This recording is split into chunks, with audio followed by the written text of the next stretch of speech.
This is part 2, chapter 3 or chapter 6 of White Fang by Jack London.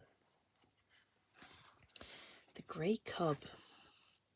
He was different from his brothers and sisters. Their hair already betrayed the reddish hue inherited from their mother, the she-wolf, while he alone in this particular took after his father. He was the one little grey cub of the litter. He'd bred true to the straight wolf stock. In fact, he'd bred true to old One-Eye himself, physically, but with a single exception, and that was, he had 2 eyes to his father's 1. The grey cub's eyes had not been opened long, yet already he could see with steady clearness. And while his eyes were still closed, he had felt, tasted, and smelled.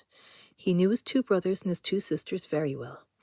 He'd begun to romp with them in a feeble, awkward way, and even to squabble, his little throat vibrating with queer, rasping noise, the forerunner of the growl, as he worked himself into a passion. And long before his eyes had opened, he had learned by touch, taste, and smell to know his mother, a font of warmth and liquid food and tenderness. She possessed a gentle, caressing tongue that soothed him when it passed over his soft little body, and that impelled him to snuggle close against her and to doze off to sleep. Most of the first month of his life had been passed thus in sleeping, but now he could see quite well. He stayed awake for longer periods of time, and he was coming to learn his world quite well. His world was gloomy, but he did not know that, for he knew no other world. It was dim light, but his eyes had never had to adjust themselves to any other light. His world was very small, its limits were the walls of the lair, but as he had no knowledge of the wild world outside, he was never oppressed by the narrow confines of his existence. But he had early discovered that one wall of his world was different from the rest. This was the mouth of the cave and the source of light. He discovered that it was different from the other walls long before he had any thoughts of his own, any conscious volitions. It had been an irresistible attraction before ever his eyes opened and he looked upon it. The light from it had beat upon his sealed lids, and the eyes and the optic nerves had pulsated a little, spark-like flashes, warm-coloured and strangely pleasing. The life of his body and of every fibre of his body, the life that was the very substance of his body and that was apart from his own personal life, had yearned towards this light, and urged his body towards it in the same way that the cunning chemistry of a plant urges it towards the sun. Always in the beginning, before his conscious life dawned, he had crawled towards the mouth of the cave, and in this his brothers and sisters were one with him. Never in that period did any of them crawl towards dark corners of the back wall. The light drew them as if they were plants. The chemistry of the life that composed them demanded the light as a necessity of being, and their little puppet bodies crawled blindly and chemically like the tendrils of a vine. Later on, when each developed individuality and became personally conscious of impulsions and desires, the attraction of the light increased. They were always crawling and sprawling towards it and being driven back from it by their mother. It was in this way that the grey cub learned other attributes of his mother than the soft, soothing tongue. In his insistent crawling towards the light, he discovered that it was her nose that with a sharp nudge administered rebuck, and later a paw that crushed him down and rolled him over and over with swift, calculating stroke.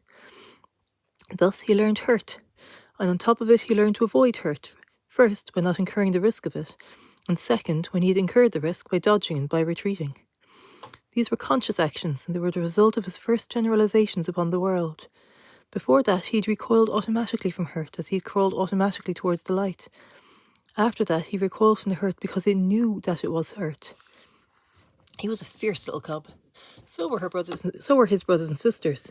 It was to be expected. He was a carnivorous animal. He came of a breed of meat killers and meat eaters. His father and mother lived wholly upon meat. The milk that he'd sucked with his first flickering life was milk transformed directly from meat. And now, at a month old, when his eyes had been open for about a week, he was beginning himself to eat meat. Meat half digested by the she-wolf and disgorged for the 5 growing cubs that already made too great demand upon her breast. But he was further the fiercest of the litter. He could make a louder rasping growl than any of them.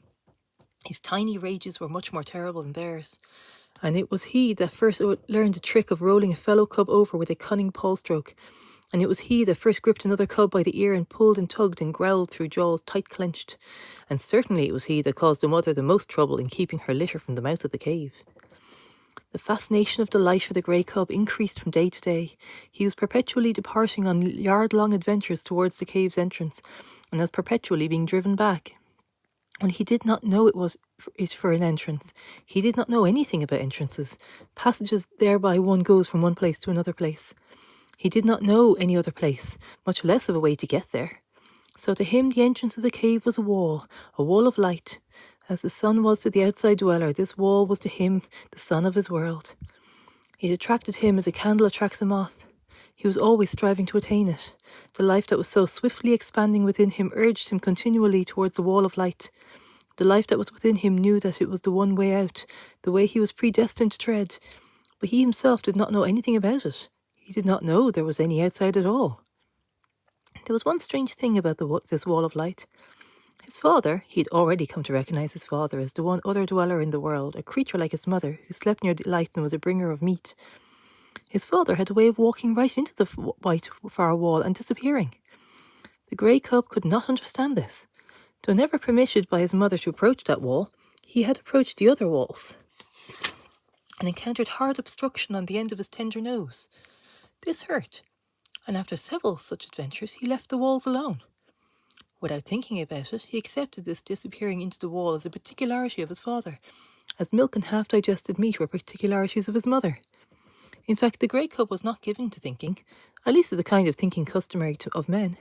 His brain worked in dim ways, yet his conclusions were as sharp and distinct as of those achieved by men. He had a method of accepting things without questioning the why and wherefore. In reality, this was the act of classification. He was never disturbed over why a thing happened. How it happened was sufficient for him. Thus, when he had bumped his nose upon the back wall a few times, he accepted that he could not disappear into walls. In the same way, he accepted that his father could disappear into walls.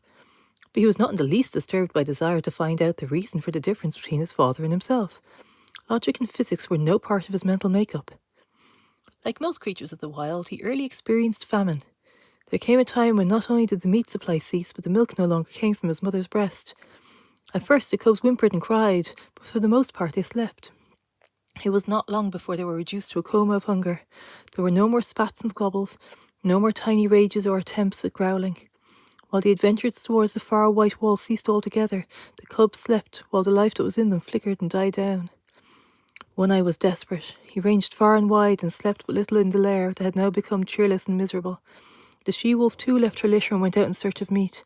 In the first days after the birth of the cubs, One Eye had journeyed several times back to the Indian camp and robbed the rabbit snares. But with the melting of the snow and the opening of the streams, the Indian camp had moved away, and that source of supply was closed to him. When the grey cub came back to life and again took interest in the far white wall, he found that the population of his world had been reduced. Only one sister remained to him. The rest were gone. As he grew stronger, he found himself compelled to play alone, for the sister no longer lifted her head nor moved about. His little body rounded out with the meat he now ate, but the food had come too late for her. She slept continuously, a tiny skeleton flung around with skin in which the flame flickered lower and lower, and at last went out. Then there came a time when the grey cub no longer saw his father appearing and disappearing in the wall, nor lying down asleep in the entrance. This had happened at the end of the second and less severe famine.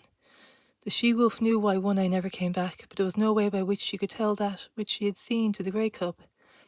Hunting herself for meat up the left fork of the stream where they lived the lynx, she'd followed a day-old trail of One Eye, and she had found him, or what remained of him, at the end of the trail. There were many signs of the battle that had been fought, and of the lynx's withdrawal to her lair for having won the victory.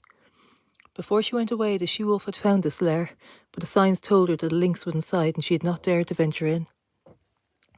After that, the she-wolf in her hunting avoided the left fork, for she knew that in the lynx's lair was a litter of kittens, and she knew the lynx for a fierce, bad-tempered creature with a terrible fighter. It was all very well for half a dozen wolves to drive a lynx, spitting and bristling up a tree, but it was quite a different matter for a lone wolf to encounter a lynx, especially when the lynx was known to have a litter of hungry kittens at her back.